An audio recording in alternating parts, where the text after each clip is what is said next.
Assalamualaikum warahmatullahi wabarakatuh. Para mitra kaum dangu dongeng Sundan Cing Adnan. Alhamdulillah tiasa tepang dangu deuinya para mitra. Dina gelaran dongeng Sunda nu baris ngalajengkeun cumarios munjung Gondorwo dina seri K23 para mitra. Teu karaosnya para mitra ngan panginten ayeuna mah kawengian ieu teh. Cingna teh nembe dugi bumi nu mawi tos di Bandung ya teh. Mitra kaum dangu sakumaha biasa simkuring nyuhun dihapunten tina samudayaning kalepatan. Sok bilihna aya kasamian dina nabi tempat gelar sareng sajabina. Nu mawi da ieu mah ngan saukur carios fiksi anu direka ku simkuring etang-etang kangge hiburan mitra kaum dangu sadayana. Kukituna para mitra supados tong yang kolong teuing kana waktos mangga urang dangukeun deui wae kalajengan cumarios munjung Gondorwona dina seri K23. Wilujeng ngadangukeun yuk ah.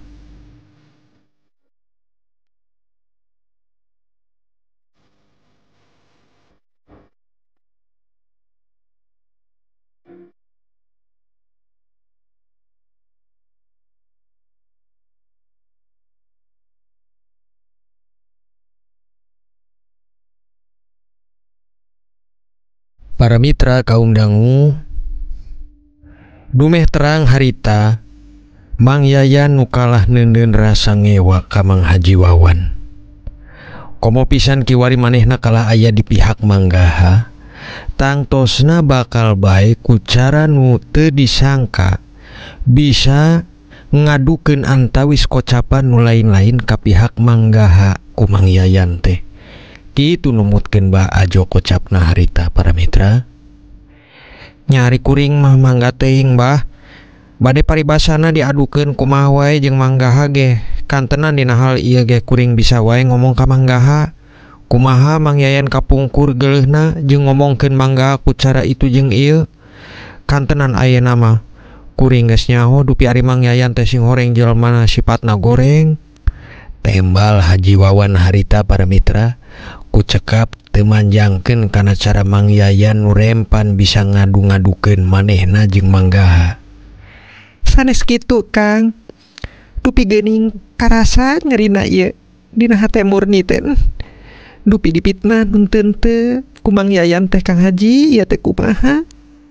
Ceuk Haji Murni, rumasa salaku manusia boga nyeri jeung teu narima kantenan kiwari dipitnah munjung ku Mang Yayan para mitra. Geus nya Haji, tong dibawa ka hate teuing. Nu mawi panginten eta keur eunteung urang bareto. Kumaha urang ge mandang ka Manggaha, tangtos bakalan sami rasa manehna. Kantenan mun terang urang ge paribasana kungsi nuduh ka anjeunna kitu, kiwari mah cekap terang we pikeun kaluarga urang nu mawi dina jejeg-majegna usaha urang teh aya wae jelema anu teu seneng boa sirik jeung sajabina. Urang cekapkeun we ku nyalindung ka Allah nyuhunkeun disalametkeun tina sadaya hal-hal anu bahaya. Laras kantenan ayeuna da maraneh teh geus janten haji tangtosna nyandang gelar lain saukur sekap ku dipeci jeung ditiwung hungkul. Nanging kedah saluyu regep kureng hak jeung polahna kana tetekon nu miheulakeun akhlak jeung pekerti. Tembal Mbah Ajo para mitra nu harita salaku kolot ngiring nengahan dina perkawis fitnah anu kungsi ngajantenkeun rasa ka nyeri hate boh ka Haji Wawan atanapi ka Nyi Hajah Murni.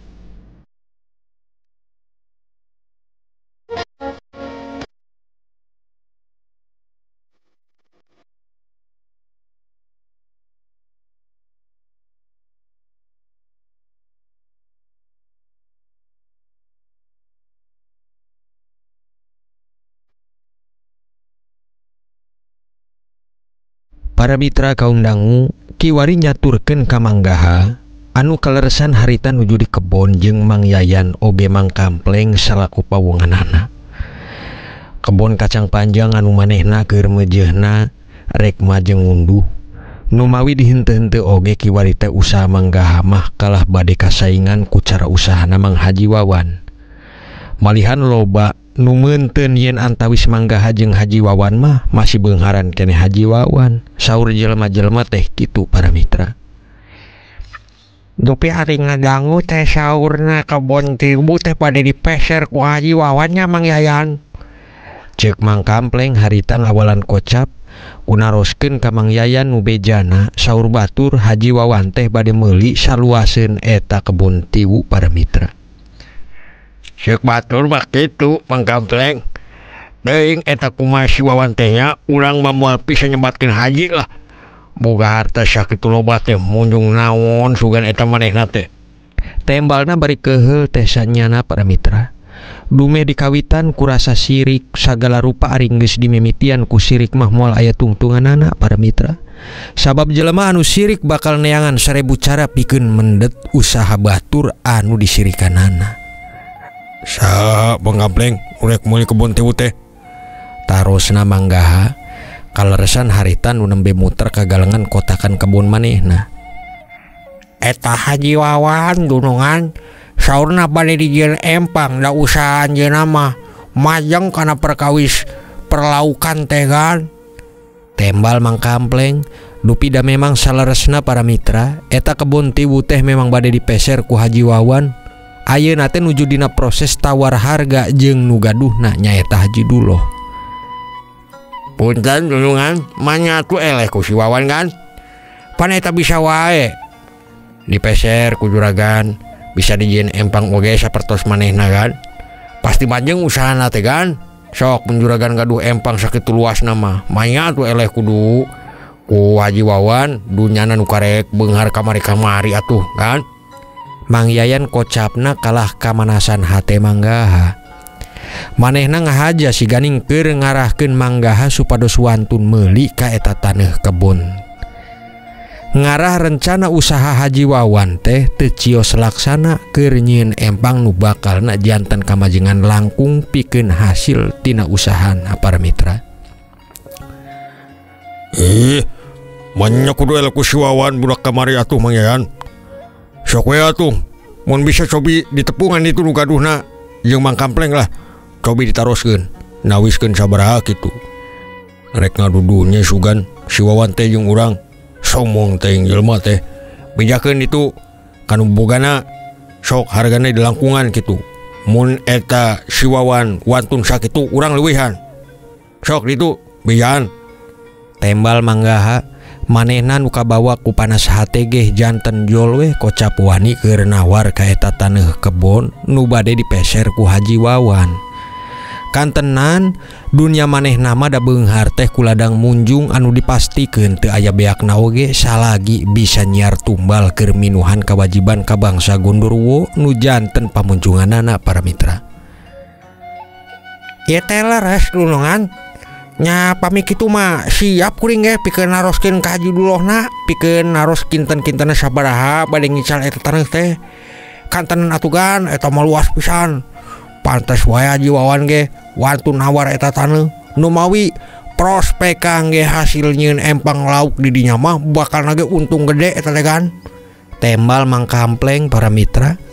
Hatena berag oge dupi dipiwarang naroskeun kanu boga eta taneuh kebun tiwu teh. Ari manehna mah mikiran komisi da sahenteuna mun tiasa dugi ka hasil nawarna kantenan kenging untung tina komisi cara jasana teh boh ti pihak anu meser atanapi anu ngajual. Nah pami kitu mah tuh sonten ieu wae lah Mang Kampleng mulang nyiram lah. Namanya mun sore mah pastina aya Haji Dulohna oge keur nyalse da pastina ge. Mang Yayan lajeng nembalan oge. Hate manehna ge berag. Nyaeta beragna teh ku dua hal. Ari berag teh bagea para mitra. Eta teh basa wewengkon ngan lolobana teh nyebatkeunana berag kitu utamina ka bagian Cilamaya berag. Mang Yayan lajeng nembalan oge. Hate manehna ge berag ku dua hal. Kahiji sami miharep komisi, kadua berag mundugi bisa ngagagalkeun Haji Wawan nu bade meuli ka eta taneuh. Sabab kantenan manehna mah da sirik ku cara dunia anu kiwari dipimilik ku Haji Wawan para mitra. Mangga saenggalna mun tiasa Mang Yayan nu mawe urang kantur mayar hungkul moal diumbar si Wawan nu hayang angkat celuk teh ku sombongna. Saban sasi bagi-bagi sodako harta teu halal eta teh. Da eueuh ti dituna tuh. Taya dulur taya batur anu bisa mawa manehna robih jual ngadadak we nasibna robih wae. Moal salah bener cek Mang Yayan pastina oge munjung eta teh. Tembalna manggaha harita deui nambih kocap keheulna dumeh ningal Haji Wawan nu saban poe beuki katingal wae beungharna para mitra. Kantenan da manehna anu ngarasa munjung ge teu sagampang kitu menangkeun duit teh. Sabab butuh kuneangan tumbal teh lain cara anu gampang numutkeun manehna anu ngalakonan eta pamunjungan para mitra. Pasti eta mah kan. Nya kitu kan bujang dunungan nu tara deukeut jeung manehna nya atuh ieu mah nya kapungkur. Kuring sorangan nu saban poe ulin ka imahna keur masih sangsara keneh ta manehna. Eta teh jauh da nyangka juragan ge sami kitu munjung. Mata keur itu hampura we abdi teh kan ye. Dupi geus nuduh ka juragan kitu teh. Nyata kabawa ku cara si Wawan jeung bapana nu nyangka kitu ka didinya teh kan. Tembal Mang Yayan. Manehna pinter ku cara nepikeun pangaduan nganterkeun kocap keur ngadu domba supados diantawis manggaha jeung Haji Wawan teh teras aya rasa mumusuhan boh lahir oge batina para mitra. Nah geus Mang Yayan cobi enggalkeun we lah. Sing hore mah Wawan teh goreng jelmana. Sangeunana nu batur teh munjung padahal manehna eta teh. Geul we urang tepokeun. Moal nya diumbar kasombonganna jelema haji anyaran teh. Haji pedud meureun lah. Tembal manggaha harita anjeunna lajeng ninggalkeun ka Mang Kampleng oge Mang Yayan teras muru ka jalanan lajeng cled we kana motorna. Si motor dikontakkeun dugi sadana tarik peda gas teh digerung-gerungkeun para mitra. Ditopilakeun hideung anjeunna ngaloyong ka arah Mulang para mitra. Mang Kampleng geus rezeki urang luaan ye. Mun dugi ka haji dulu teh mikeun perkawis dulungan mah gampil lah bisa dipapanasan ku urang. Manya tuh elek ku si Wawan. Dupi ari numbutkeun Mang Kampleng sorangan ieu mah ye. Kumaha si Wawan teh mang numbutkeun amang ye. Munjung tah henteu sok Mang. Mang Yayan bari bareng nyiram pepelakan kacang harita di masing-masing tebalan teh. Anjeunna ngajak gunem catur ku naroskeun oge perkawis Haji Wawan ka Mang Kampleng. Nya tuh pamugi we haji dulu teh kersa ngicalkeun ka dunungannya Mang. Nu mawi pan geus nuju diantawis waktos tawareun ayeuna teh saur batur mah. Ari kuring sih kieu nya teu mikiran batur ye Mang Yayan. Rek munjung, rek henteu, pek we teuing. Sabab naon? Nu penting hirup urang mah lancar. Pamajikan di imah teu kalaparan, dapur bisa ngebul, budak hayang jajan kacumponan tah. Kuring mah kitu teu mikiran batur. Tembal Mang Kampleng harita ngawaler kalah teu sapangarepna jeung Mang Yayan. Dumehna manehna mah ngarepkeun teh Mang Kampleng bisa saarah jeung manehna dina mandang ka Haji Wawan para mitra. Nyalain kitu Mang Kampleng. Urang ge di palebah dieu mah kudu aya waspadana atuh kudu melek, kudu bisa nempo oge. Sok we atuh dipikir ku Mang Kampleng. Cacak Mang Kampleng jeung urang ge pan susah teh ti baretonya. Bujang weh bisa boga itu boga ieu siga Wawan ayeuna tah. Hayang boga kebon weh saclumik weh ieu mah. Teu kahontal-hontal. Ayeuna Wawan nu urang ge nyaho pagaweanana ukur ngajala atau napi ngecrik. Bet bebeunanganana wae sapopoena ge kurang sagala-galana atuh Mang. Nah kiwari bisa jadi beunghar. Teu kabita sugan Mang Kampleng teh siga si Wawan hayang beunghar. Tembal Mang Yayan manehna terus we ka batur teh siganing hayang kudu wae nuturkeun pamikiranana para mitra. Sipatna teh biwir lemes nu goreng keur dibawa ku saha wae lantaran gampang mitnahkeun jelema jeung teu eureun carana mun geus jengkel ka papada. Nya ku cara nyin omongan keur ngahasud batur supados ngiring geuleuh ka batur anu digeuleuhanana. Ari mikir ka dinya mah saha nu embung atuh Mang Yayan. Hirup beunghar da sangsara teh atuh pait getir dirasana prihatin jeung sajabina. Kantenan beunghar mah bro dijuru bro dipantong ngalaya di tengah imah. Hayang naon bisa meuli nu cape batur manehna ukur nampanan hasil sapertos ayeuna ye urang nu cape dunungan anu nampanan hasilna. Moal nya atuh kuring ge nolak keur beunghar mah. Nanging pan malik deui kana rezeki. Panginten eta geus rejekin Haji Wawan. Da urang mah lain deui atuh Mang. Tembalna Mang Kampleng anjeunna ge salaresna mah sadar. Dume carana Mang Yayan anu teterasan ngomongkeun Haji Wawan teh nyaho bahwa Mang Yayan teh sirik da maneh nama batur deketna pisan kapungkurna teh jeung Mang Haji Wawan para mitra. Nya tapi pan urang ge atuh paribasana tong nutup panon teuing Mang tipal bade mah. Maksud teh nah hati mana eta kawitna atuh si Wawan teh meunangkeun modal dugi ka 7 tahunan manehna bisa ngadadak beunghar. Sedangkan reksa si jelema di zaman kiwari percaya mere modal ka batur mun lain munjung mah. Ceuk Mang Yayan nembalan deui. Kiwari dumeh nyiram ge datos rengse ku kituna Mang Kampleng milih nganggesan we anjeunna teh jempe teu ngawaler. Lajeng we umaja ka Mang Yayan harita teh keur mulang kangge hal salajengna nu bade ngadongkapan ka bumina Haji Duloh salaku anu gaduh taneuh di kebon tiwu para mitra. Kitunya para mitra, ari jelema syirik mah naon wae paribasana ge. Neangan carana kumaha atuh supados usaha batur teh ulah majeng. Aya nu kitu teh para mitra. Da ngaran-ngaran jelema nanging parendene kitu urang mah sing tetep nyuhunkeun dina akhir salat urang teh pamugi Allah ngahampurakeun dosa-dosa urang nya. Jauh menta ditarima ka surga itu ieu asal dihampurakeun we dosa-dosa teh. Panginten ari geus dihampura mah surga ge meunang panginten kitu. Dari surga neraka mah hak Allah eta mah. Ya halo. Nanti aya turun studio. Ini masih ngerekam. Lagi lanjut rekam. Langsung rekaman kayak kemarin lagi. Enggak. Iya. Halo gitu. Halo?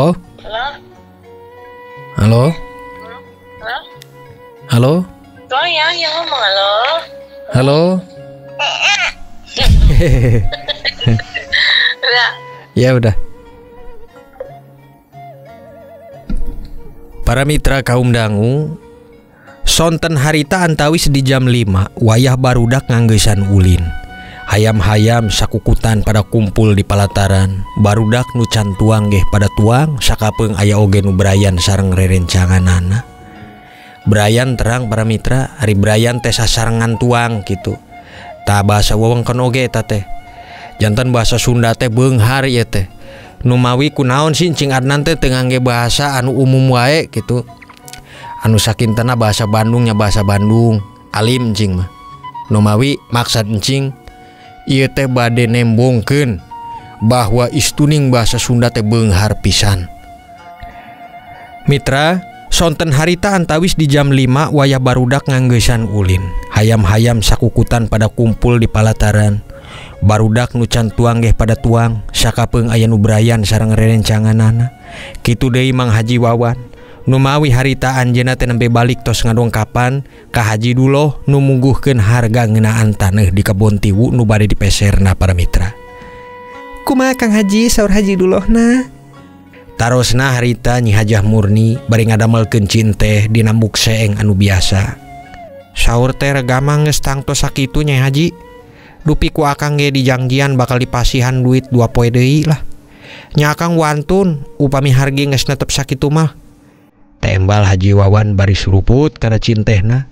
Teu lami bah ajo gek calik oge di sopa empuk rohangan semahna. Suhan teh saweos sakitu mah. Ayeuna mah dangaran taneuh teh.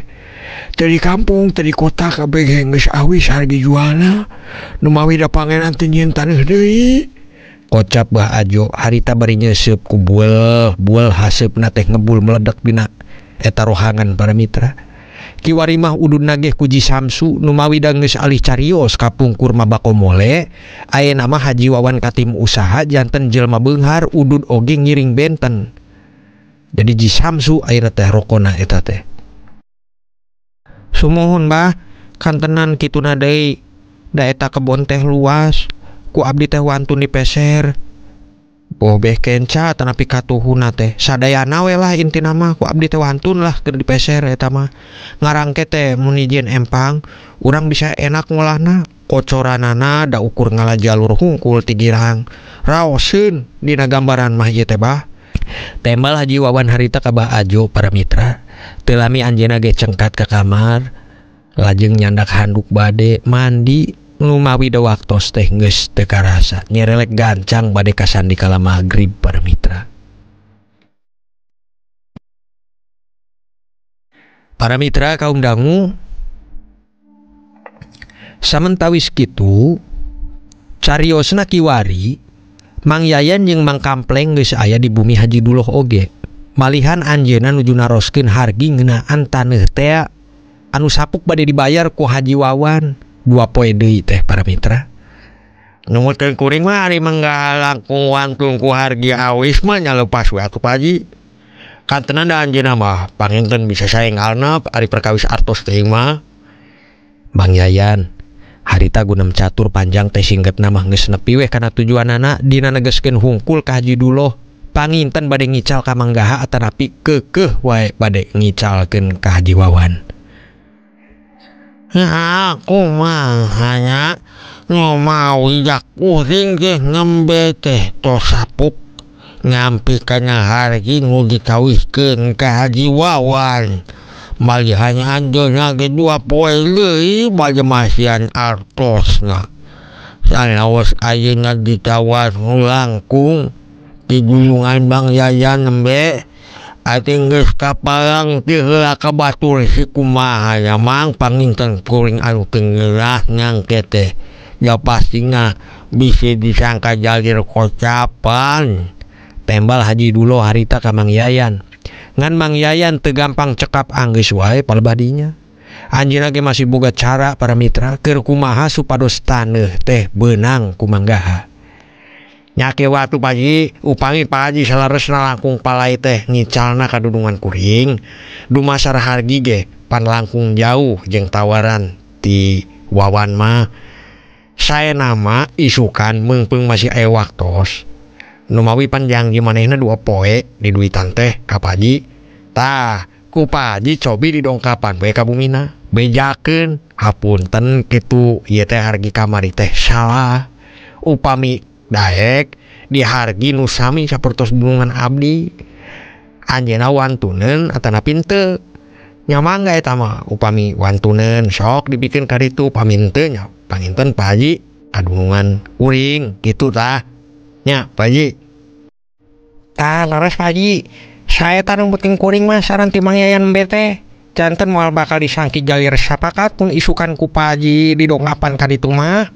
Mang Kampleng ngiring tembal dina hal saran ti Mang Yayan nembe ka Haji Duloh para mitra.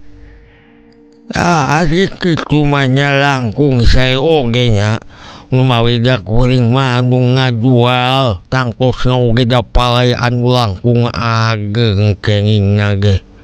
Ya geus lah saluyu mun kitu carana mah kajieun kene isukan ku kuring didongkapan ka ditu ka Haji Wawan wae. Tembal Haji Duloh para mitra janten kiwari manehna kapangaruhan cara tawarna Mang Yayan anu pinter. Dumeh memangna oge manggaha di palebah dieu mah wantuneun keur meuli ku hargi disaluhureun Haji Wawan. Sabab jeung musababna teh kitu manehna ge ngarasa panas sok carana moal bakal ngantep model Haji Wawan palai disebat jelema beunghar ku pakaya nu dimilikanana para mitra. Neng nong para mitra, dongeng teh kabujeng Neng Nong lalampahan carios Mang Haji Wawan anu beunghar teh bakal dilajengkeun wae kana seri ke-24. Ya ieu teh lalakun teh masih panjang ya, ngan resep ya teh ngan rame ya. Antosan wae nya para mitra, sakitu panginten anu tiasa kapihatur dina ayeuna. Sim kuring cing Adnan ngaturkeun nuhun. Oge nyuhun dihapunten tina samudayaning kalepatan. Sapunyere pegat simpai paturai patepang deui. Wassalamualaikum warahmatullahi wabarakatuh.